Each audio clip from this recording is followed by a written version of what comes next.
Retirement earlier might have been voluntary. And we're live. We're live here, pwpnation.com. My name is Jay Alletto, and here we go. Monday Night Raw. We're just wrapping it up with Baron Corbin and Drew McIntyre beating the trash out of Kurt Angle yet again. And needless to say, this is one of the most underwhelming Monday Night Raws I've ever watched. It's hard for me to really express how painful the show was for me, as just from a fan standpoint and somebody who enjoys analyzing Monday Night Raw and the WWE product each and every week. This is just not what I'm hoping to see on the road to WrestleMania here. Strowman looks like he's owning Drew McIntyre. Chokeslam on the steps. Strowman's had enough. He's about to chokeslam Baron Corbin on the steel steps as well.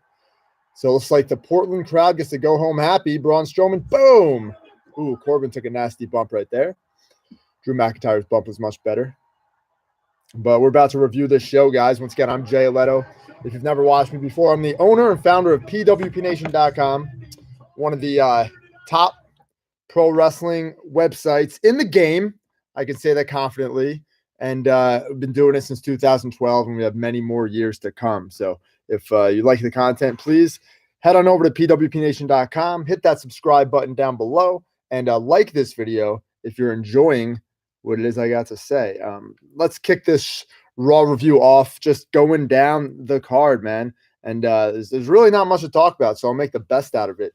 And we're also going to broadcast on my phone live on Periscope, and I'll do the Raw poll. Excuse me. We put a Raw poll up each and every week on the PWP Nation Twitter account that gets a lot of play, a lot of coverage. So we'll do that in just a minute as well. So give me just a hot second here. We're going to go live on Periscope as well, just like we are right here on YouTube.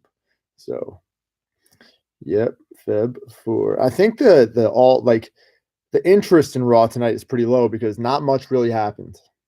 Not much of substance happened. So let's go live on Periscope as well. Okay, we're simulcasting live on YouTube, live on Periscope. So here we go. Okay, what's up, Ed? I'm just messing around, bro. I'm not really reading a book. I just grabbed anything for the thumbnail. All right, so kicking off Monday Night Raw, we saw Stephanie McMahon in the ring. This is not the way anybody wants Raw to kick off.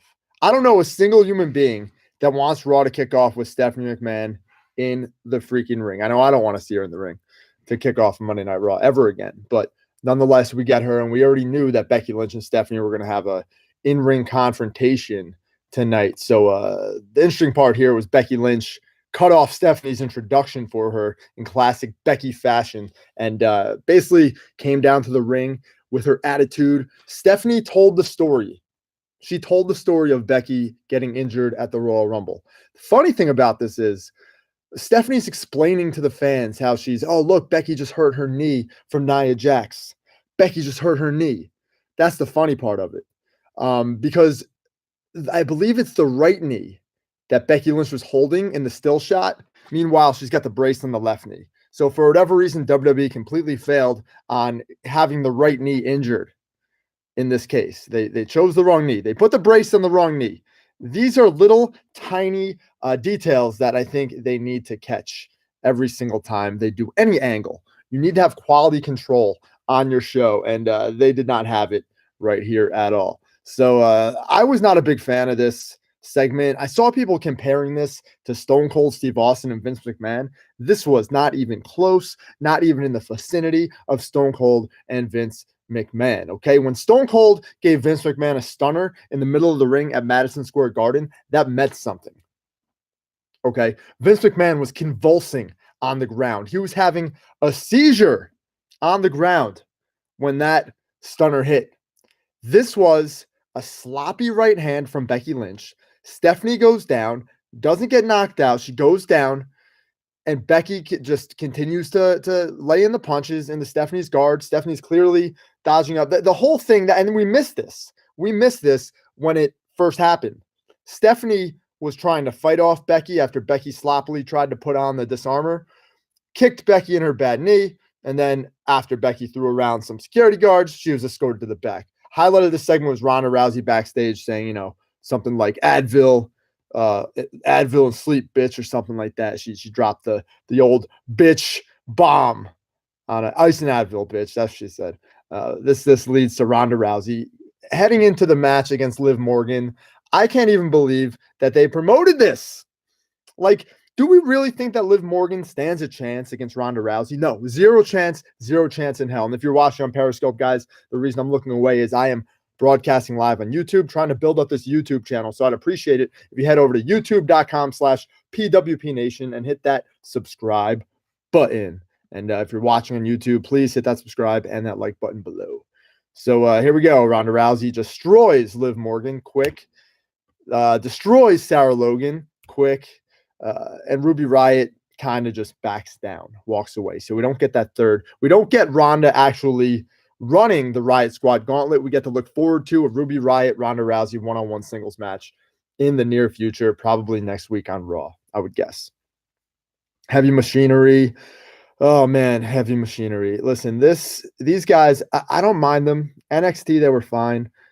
Here on the main roster, though, oh, boy, it's a novelty act. It's an act that's not going to get over. It's an act that is a joke. It's comedy. But I like them. I don't mind their gimmick. The stakes and weights is cool. I don't have a problem with that. They're entertaining. They are entertaining, but they need to find their niche on the Raw roster. Right now, they're straight up comedy, and that's not what we really need from a tag team like this. These big, brute guys. Give us something different. I mean, listen, comedy's fine, but if you want to take the tag team division serious, it's not going to be Heavy Machinery. It's not going to be the B team. It's not going to be the Lucha House Party. It's going to be the Revival, and they won this match. It was a fatal four-way not elimination style match. First pin wins match, and kind of there's nothing to remember here. I barely remember what happened. Guys. Nothing great. The Revival pick up the win. The All Elite Wrestling agenda is coming to fruition, man. This is what we're going to see happening. All these disgruntled wrestlers are going to start winning matches. We've been seeing it with Finn Balor. We're now seeing it with the Revival. WWE wants to keep these wrestlers around. They don't want them going anywhere. Zack Ryder's another guy we start seeing on Raw all of a sudden. It's one of these things where WWE is going to start focusing on these wrestlers that may think about leaving the company. They're going to start focusing on them. And that's obvious because we've heard from Chris Jericho himself that he received one of the largest contracts. The biggest contract, the best contract of his entire career from All Elite Wrestling. So if that's the case for Chris Jericho, there's more money behind that. So I'm not saying everybody's going to go to All Elite Wrestling. What I'm saying is this is a factor. This is a factor in how WWE is going to do business. And it's obviously, we're seeing it on Raw. We're seeing what's happening with a team like the Revival, who went from being basically a part of the job squad to now they're winning matches, which is good, which is great. They're trying to keep them around. What about guys like Ambrose? Listen, Ambrose isn't about the money. Periscope says, what about guys like Ambrose? Ambrose is not about the money. I think that's evident right now. If it was about the money for Ambrose, he would have just signed the dotted line last week or 2 weeks ago, whenever it was. He's one of those guys that wants to be creatively challenged. He wants to use his creativity the best way he knows how to do it. And when you're handcuffed by the WWE creative team, you can't really do that. We know with what AEW's business model is supposedly going to be, the wrestlers are going to have a lot more of input into their character development, input into their creative, input into what they want to do out there, I'm sure within reason. But at the end of the day, Dean Ambrose does not seem like the guy who cares so much about money. Next thing up was Kurt Angle. They did the whole retirement tease thing, which, guys, I knew this wasn't going to happen. I was watching Twitter and some of you were like, thank you, Kurt, and all this crap. This was so blatantly obvious. They need Kurt Angle right now. Raw's roster is decimated. Kurt Angle was in the main event. Jeff Jarrett wrestled on this show. If this isn't an indication that something weird is going on in WWE, I don't know what the fuck is. If this isn't strange to you guys, if you guys can just sit here and watch Monday Night Raw and think, oh, this is great, this is normal, this is what we always see, this is fine, there's something seriously wrong. Jeff Jarrett should not be wrestling on Monday Night Raw in 2019. Now, if this is the only time he wrestles, if this is the one and only time he wrestles, that's fine. That's fine. But I don't think so. I don't think so. If the point was to get Elias over, you failed. You failed because the guy's already over. He's already over. So anyway, Kurt Angle goes into this whole spiel, thanking everybody. Doubt, defeat, depression instead of the 3 I's. Intelligence, integrity, and whatever the last third one's. Intensity. Here we go. Of course, Baron Corbin comes out to ruin this segment, as he usually does. Listen, get rid of the vest, Baron. Get rid of the vest. Go back to being a badass. I hope after WrestleMania, they do a little bit of a repackage for Baron Corbin. I'm not talking about like change his name or change his gimmick really, but at least get him out of that stupid vest. He's not a corporate guy anymore. He's back to being Baron Corbin, the professional wrestler. Let him look like a professional wrestler. So anyway, this whole entire thing leads to Drew McIntyre coming out. They're trashing on Kurt Angle. They want to end him. Braun Strowman comes out. Our main event is set. Braun Strowman and Kurt Angle versus Drew McIntyre and Baron Corbin. I heard somebody last week say that this would happen at WrestleMania. Oh, I'm so happy this isn't happening at WrestleMania, that they got it out of the way tonight on Raw, because this would be so cringe in MetLife Stadium. To sit through this tag team match in MetLife Stadium would be something that I do not want to do. Here's a comment. It's boring every week. People are mad when NXT people came up for the Rumble and not legends. You know what? You're right. Raw has been over the top bad for a long time now. You know, it's been bad. Every once in a while, they come out with a good show, but this was bad.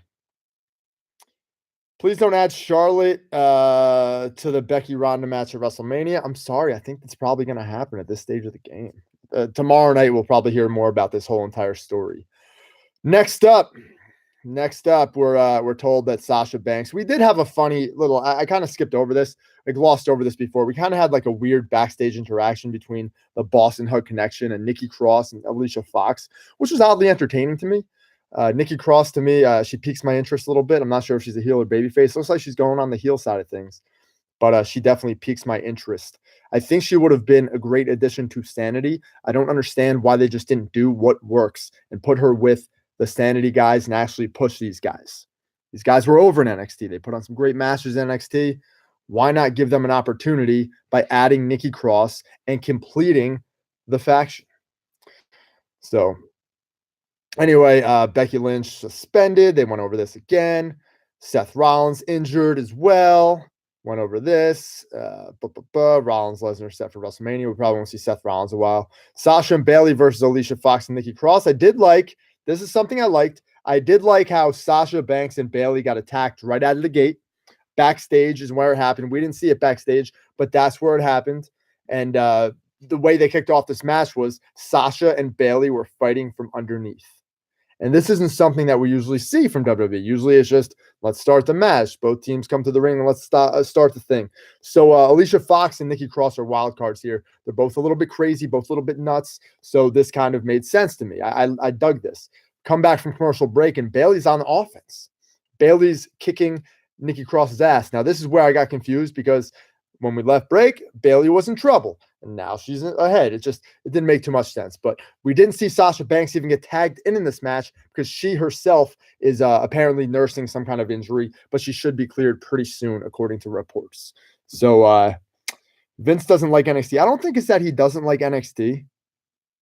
I just think he doesn't get these gimmicks and these wrestlers. That's what I think it is. All right, Apollo Crews got into some kind of backstage thing with, anyway, Sasha and Bayley win, whatever. Apollo Crews gets in some kind of backstage thing with Drake Maverick. This doesn't really make any sense. Razor's kind of like standing over Drake Maverick. Apollo Crews makes some kind of funny comment about, Razor holding Drake Maverick like a puppet. Odd backstage interaction here. Road Dogg. My buddy, the Road Dogg, Jesse James, who actually made an appearance here in my Periscope a couple of nights ago to talk to me a little bit and talk to you guys, the WWE fans, about what's going on here with Becky, Charlotte, and Ronda Rousey. So Road Dogg comes out, does his whole entire shtick, Jeff Jarrett comes out to the old school Jeff Jarrett music, does his little strutting, brings out his guitar. He's cuts his promo, the usual shit. JEFF, JARRETT. That's double J. Whoop, whoop. Jeff Jarrett. We got all that stuff going down. Jeff Jarrett and Road Dogg then sing With My Baby Tonight. And I blame you, Conrad Thompson, and I blame you, Bruce Pritchard. You were to blame for the fact that we're getting this on Monday Night Raw. Yes, I'm cutting a promo on you, Conrad and Bruce. You guys are getting a promo cut on you right now. Why? Why did you have to bring this song back into relevancy? We do not need to hear With My Baby Tonight more than once in 2019. We've already heard it twice, and we're going to hear it more on your podcast, I'm sure, and we're going to hear it more on Monday Night Raw and SmackDown again moving forward sometime in the future. I'm sure it's going to happen again. But listen, the nostalgia was cool last year. I mean, this thing kind of came back at the Hall of Fame last year, which was fun. It was fun. I had no problem with it. But listen, I'm a big fan. I was always a fan of Jeff Jarrett. I've never really hated Jeff Jarrett. Jeff Jarrett's always been in my life kind of that guy who as a kid, I hated. He was a heel. I couldn't stand him when I was a kid in the 90s. Then in the 2000s, man, he started becoming cool. Slap nuts. What's up, Miami Heat? Slap nuts was a great catchphrase. Vince Russo booked him really strong in WCW. He had his moments. But now he's back. So Jeff Jarrett and Elias goes down. Elias gets the win over Jarrett. But the Road Dogg and Double J get the last laugh. Road Dogg attacks Elias from behind, hits a shake, rattle, and roll. And Jeff Jarrett smacks the bejesus out of Elias's back with the guitar that did not explode into a bajillion pieces. This was not a gimmicked guitar. Usually the guitars are completely gimmicked and they just explode on contact. This time, it was legit. What is up? Getting some comments here. Looks like I got some Periscope trolls here and spammers. Back to Raw review on YouTube. If you're not following us on YouTube, please do. YouTube.com/PWP Nation. Please, guys, hit us with that subscribe button. Hit us with that like button. Check me out over there instead of over here. Head over to YouTube.com/PWP Nation. Help us build that channel. Billy Gunn is in AEW. Billy Gunn is all elite. Okay, he's their first producer. I don't know if you got the memo, but Billy Gunn is all elite right now. Thanks for the subscribe. I just got a subscriber. Thank you to Logan LeBlanc for subscribing to the PWP Nation channel. Thank you, Logan. Appreciate you, man. Thank you so much. Logan LeBlanc, the newest subscriber to youtube.com/PWP Nation. Head over there. Did JR really sign with AEW too? No, Jim Ross is still under contract to WWE. All right, here we go. Continuing on, Finn Balor. No, we got Natty backstage arguing with Dana Brooke. Yeah, this is really something that's going to bump ratings. This is something that we all fucking want to see. We all want to see Dana Brooke and Natty in a backstage segment where Dana Brooke is crying to Natty Neidhart about their loss. Next week's going to be Dana versus Natty. That'll put butts in the seats. Wow. Finn Balor gets stopped backstage for a little interview. 3 weeks from Atlanta, WWE will celebrate Ric Flair's birthday. I missed that. So Ric Flair will be on Raw in 3 weeks. They're really digging deep here, man. They're really digging deep. Whew. This is rough. I'm looking over the show. I'm looking at some results for this, and this show was like a whirlwind of fuck for me. It was just a mess from top to bottom. Charlie Caruso interviewing Finn Balor, the extraordinary man who does extraordinary bullshit. And Finn Balor comes out, music hits. Bobby Lashley comes out, blah, blah, blah. This was kind of lame. Bobby Lashley attacks Finn, says he's going to wrestle Lio Rush instead. Now, I was excited for a Finn Balor-Lio Rush match, and this happened to be the match of the night for me. Definitely my match of the night. Yeah, Chandler, you're absolutely right, bro. Desperate to boost ratings is absolutely right. They're digging deep, man. They're scraping the bottom of the barrel. That's what they're doing. I'm sure we're going to see some appreciation nights coming up. We're going to see other legends return to the show.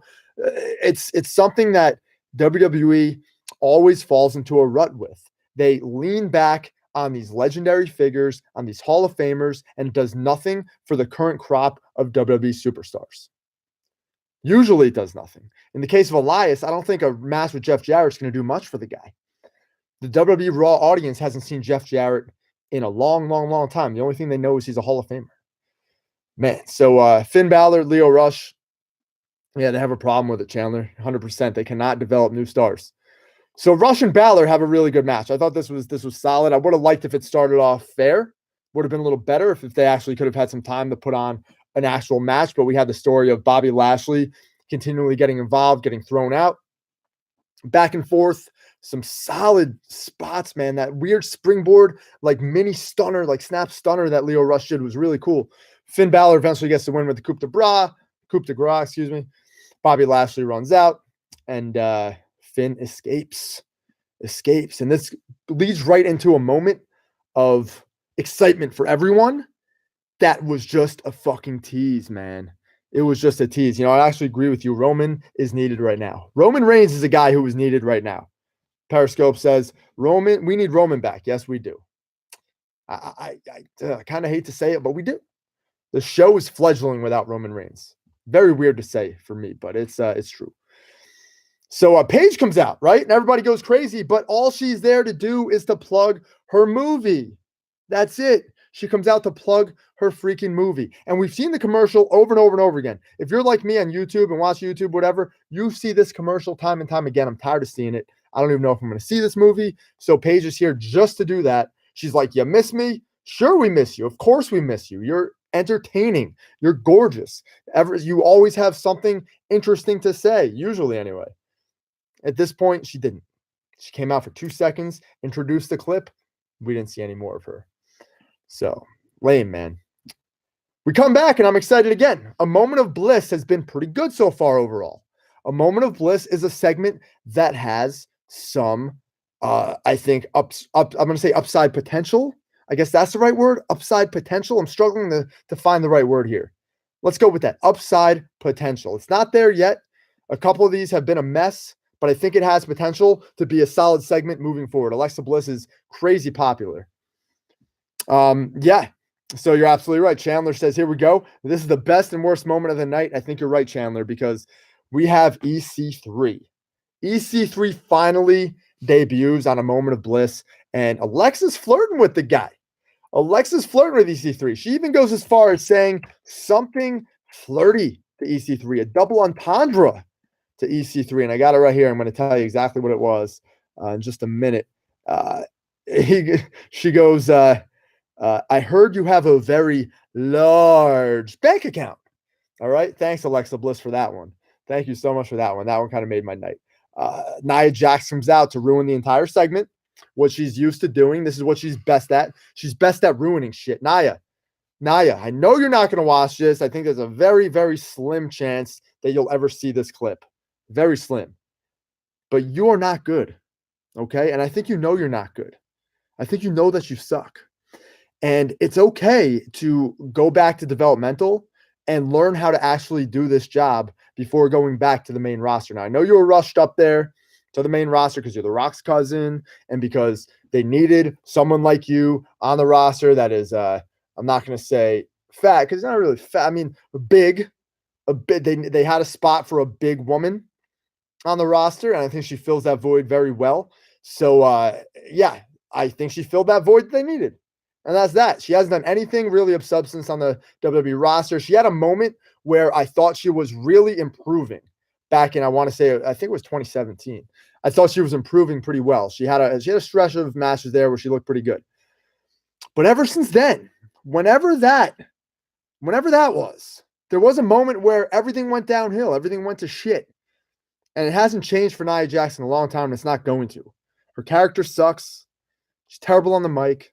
She's terrible in the ring. She's dangerous. She injures the top women in the company. She's injured Becky Lynch. She's injured Ronda Rousey. She's injured Sasha Banks. She's injured Bayley. She's injured Alexa Bliss. She's injured Charlotte Flair. She's injured everyone. She injures everyone. So Nia Jax is terrible. Stay away, Nia Jax. Go retire. Please retire and go work at Waffle House waiting tables because that's where you belong. So anyway, Nia Jax cuts off EC3. And here's my overall highlight of the night. Dean Ambrose. Dean Ambrose comes out and has a couple zingers. Who does your hair? He says to EC3. What does EC3 actually mean? What happened to EC1 and 2? That was fucking classic, man. Ambrose killed the interview here. He says he's got raw sexual magnetism. I got raw sexual magnetism, yeah. Dean Ambrose crushed it on his promo. This leads to Ambrose versus EC3. EC3, of course, attacks Ambrose with a sucker punch because EC3 he wasn't able to speak. Again, not able to speak. Ambrose is clowning him, making fun of him. This is natural here. This leads me to believe that Dean Ambrose is now a babyface again. Okay, he's now a babyface again. They're going to have him go out on his shield, no pun intended, as he winds down his WWE career.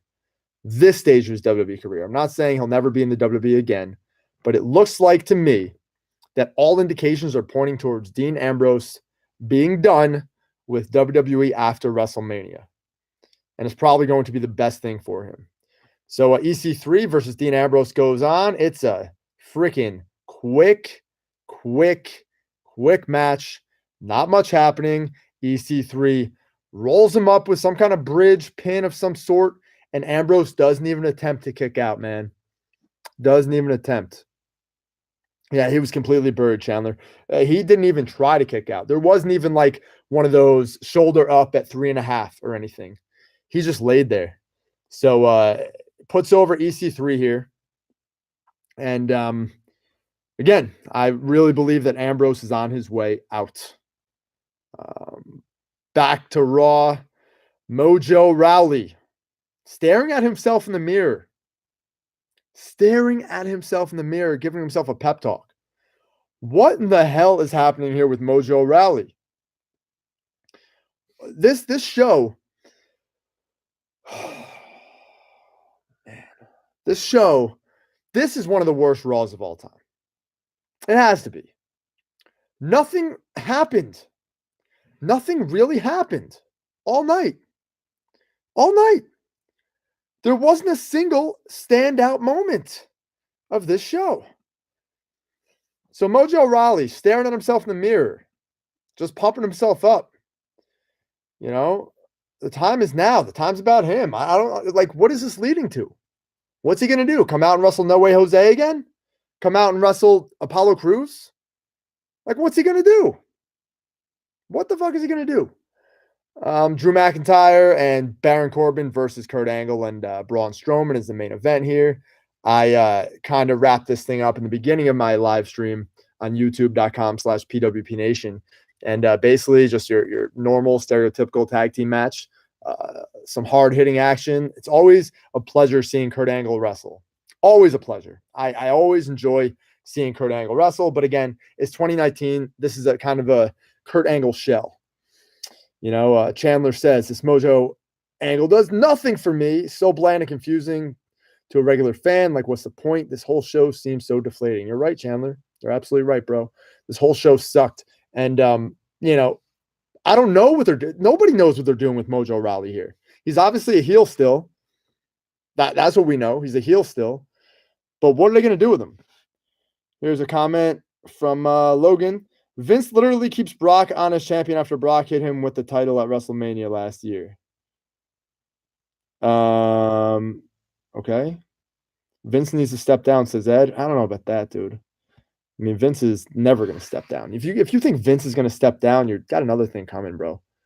Vince is not stepping down.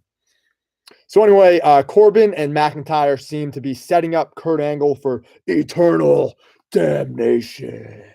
But that didn't seem to happen because Braun Strowman made the save.